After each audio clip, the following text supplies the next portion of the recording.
67, 180, 90, 100, 110, 90, 140. Смачного. Дякую.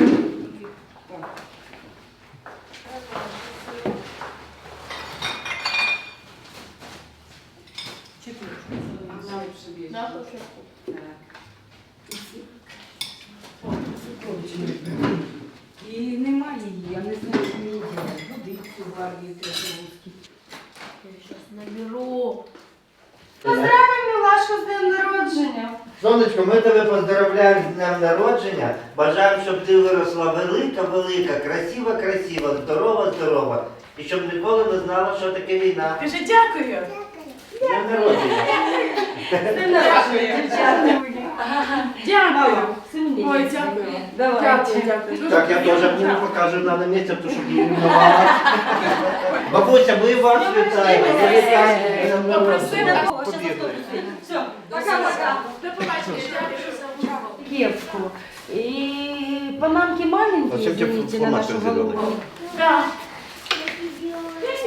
Где Даня? Пішли. Кстати, какая разница, где тут Даня? Мне на Даню, грубо говоря. Спакували їй плечак і приїде тільки утром. Чи поїхала? Десь в гори поїхали, Так? далечечки. Так, Так, два ні. класи. Вона до której klasy chodzi? Четвертий. To super. Так. Pogoda ładna. Ну так, погода ладна. Ну нехай їде, ти ж już доросла тут. 10 lat, може сама mogę.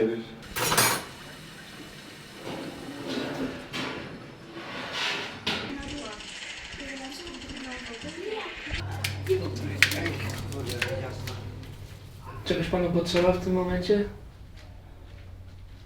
A czego najbardziej brakuje albo najczęściej brakuje?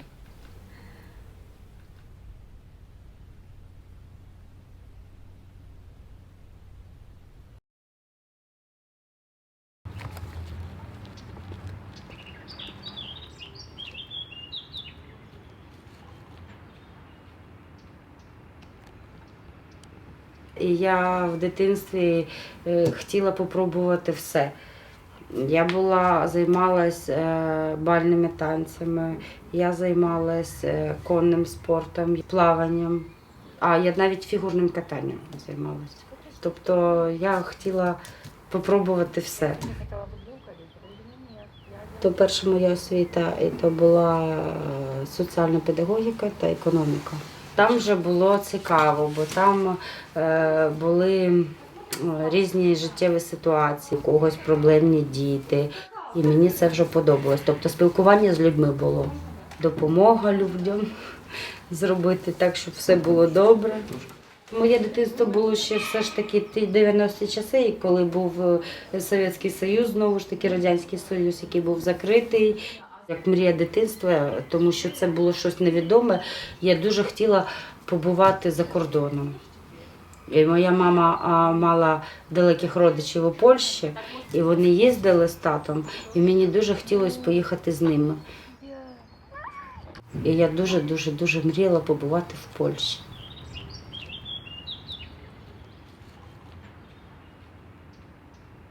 Я chciał поступити до університету військового, але мав проблеми зі здоров'ям, і то пішов не до університету військового, а пішов до технікуму. Я любив теж робити своїми ринками.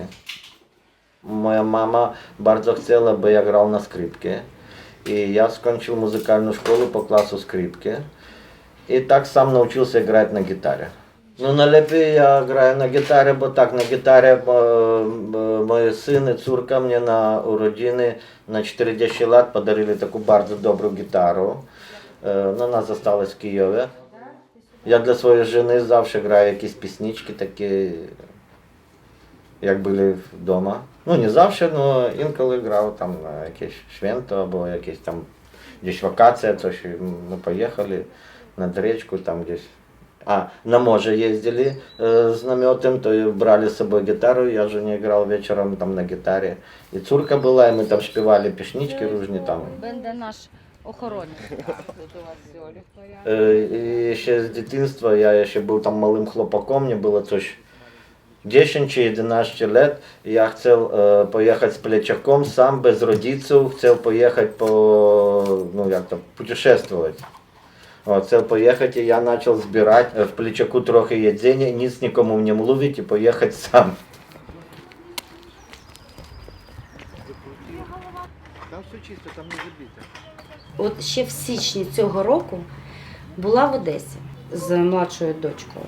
І в тому санаторію були люди з Краматорська. Наче то була Україна, так? Тільки ми з Києва, а вони з Краматорська, так? І от йде святкування Нового року, йдуть салюти. І всі діти радіють салютам.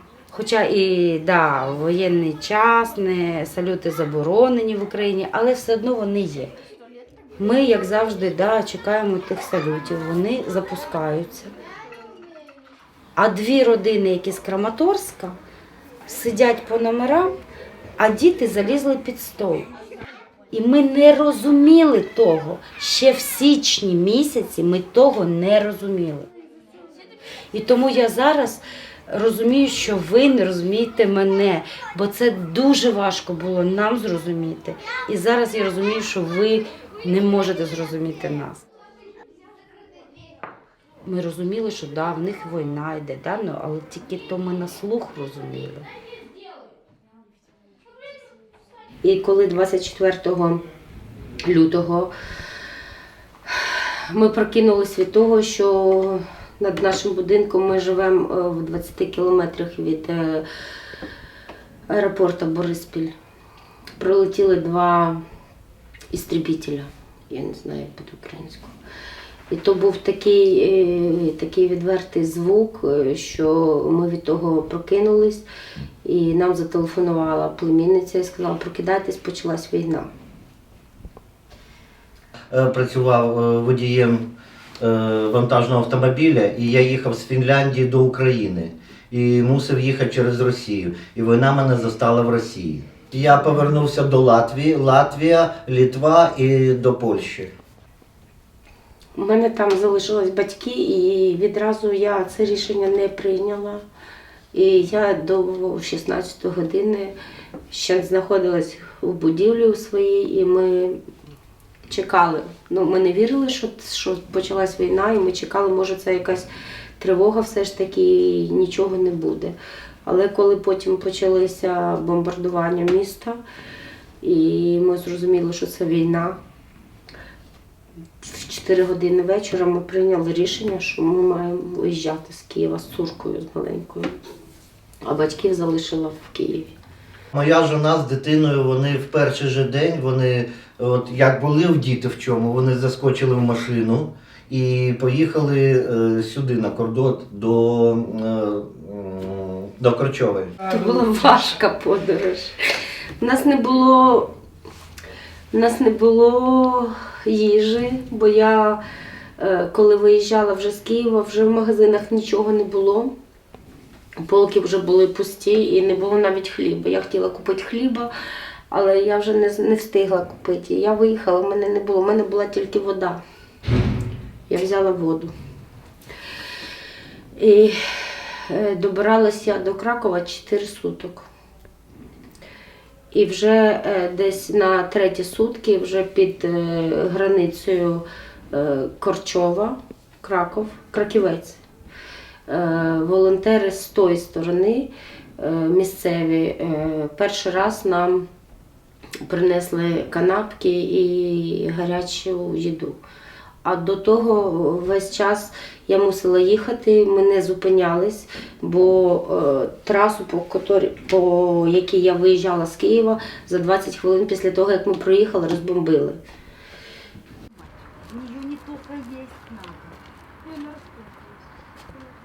Світанковім краю, та й навчила веснянку співати, про квітучу надію свою, як на тій чорнобривці погляну, бачу матір стареньку, бачу руки твої, моя мамо, твою ласку я чую, рідненька.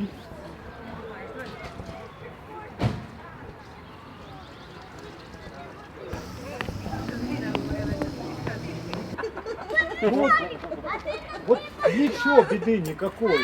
Не предвещало, да? Тихо, ночь. Я думаю, місяць і все. Вони не мають уже сили, в них нема мотивації, в них вже війська не хочуть йти на Україну, вони бояться згинути. Загинути бояться. От, тому вони бояться нас. Але мають приказ іти вперед і вони йдуть.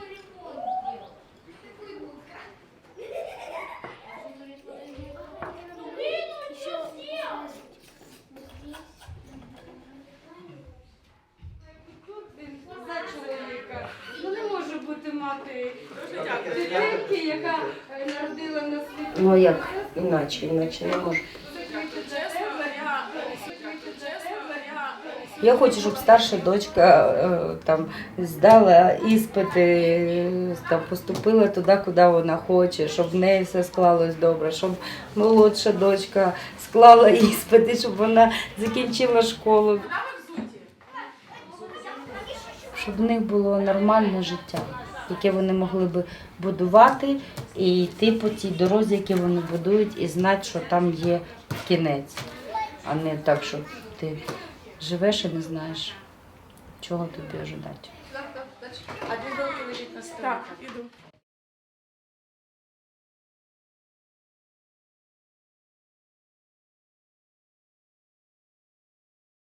Світанковім краю, та й навчила веснянку співати, про квітучу надію свою, як на тій чорнобривці поглянув, бачу матір стареньку, бачу руки твої, моя мамо, твою ласку я чую, рідненька.